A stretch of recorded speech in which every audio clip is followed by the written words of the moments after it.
Müasir yeniyetmələrin simvoluna çevrilən Elon Musk, qarşıdakı 5 il ərzində hər il 1 milyon robot istehsal etməyi düşündüklərini bildirib. O, özünə məxsus Tesla şirkətinin elektrik avtomobillərlə deyil, Optimus humanoid robotları ilə böyüyəcəyini diqqətə çatdırıb. Qiyməti 20-30 min dollar arasında olacağı deyilən robotların ilk prototipi 2022-ci ildə təqdim edilib. Musk'ın fikrincə, bu layihə Tesla'nı 25 trilyon dollarlıq bazar kapitallaşmasına yüksəldə biləcək strateji addımdır. Bu, hazırda dünyanın ən qiymətli şirkətinin bazar dəyərindən 5 dəfə çoxdur. Bütün bunlara baxmayaraq maraq doğuran məqam robotların istehsal olunacağı sayla bağlıdır. Musk'ın açıqlamasına diqqət yetirsək, güclü məxfilik şəraitində istehsal edilən robotlar bir çox funksiyaları yerinə yetirə bilərlər. Bura yemək pişirmək, evdə təmizlik işləri aparmaq, fabriklərdə istehsal prosesinə yardım etmək, hətta xidmət sahələrində işləmək kimi bir çox funksiya daxildir.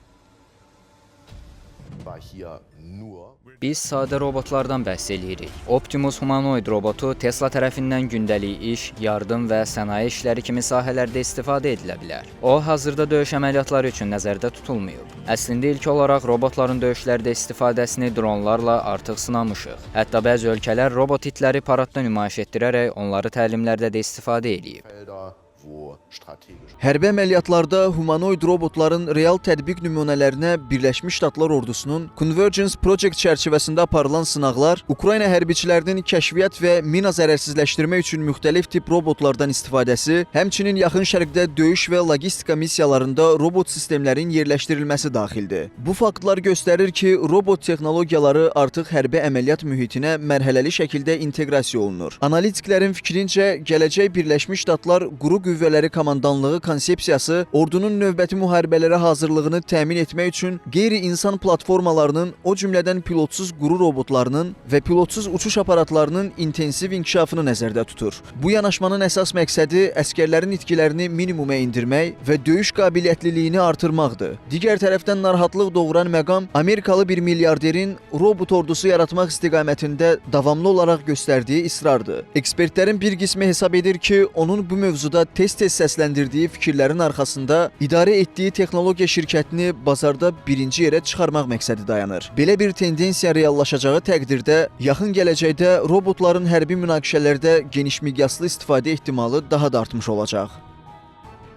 Avtomatik işləyən robotlar. Musk bunları geniş şəkildə istifadə etmək istəyir. Çünki bu yeni güc deməkdir. Onlar yorulmur və rahat şəkildə idarə olunurlar. Digər tərəfdən onlar Teslanı dünyanın ən bahalı şirkətinə çevirə bilər. Bundan sonra Musk yeni layihələri gerçəkləşdirəcək. Bir müddət sonra biz müxtəlif enerji mənbələri ilə işləyən robotlar da görə bilərik. Onlar çox tez öyrənir. Musk'ın planı bu robotların istehsal tempini hər keçəni sürətlə artırmaqdır ki, bu da hazırda real görünən mənzərədir. Sürətli öyrənmə onların döyüş əməliyyatlarında indikindən çox istifadəsinə yol aça bilər.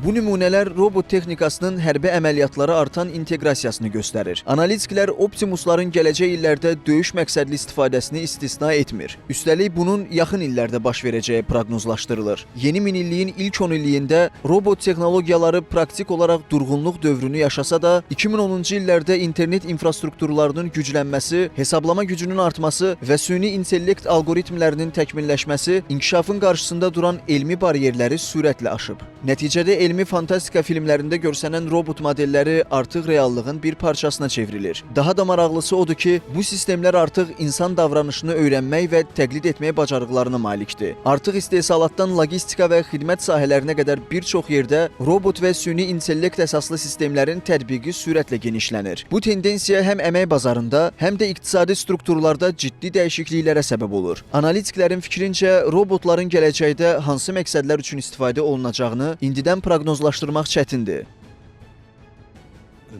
İndiki halda belə bir şeyin olacağını düşünmürəm, çünki robotların fəaliyyəti düymələrlə tənzimlənir. Yəni, siz onları istədiyiniz vaxt yandıra bilərsiniz. İşiniz bitdikdən sonra isə söndürüb öz qutusuna qoya bilərsiniz. Lakin gələcək illərdə robotların hansı istiqamətdə inkişaf edəcəyini indidən proqnozlaşdırmaq qeyri-mümkündür.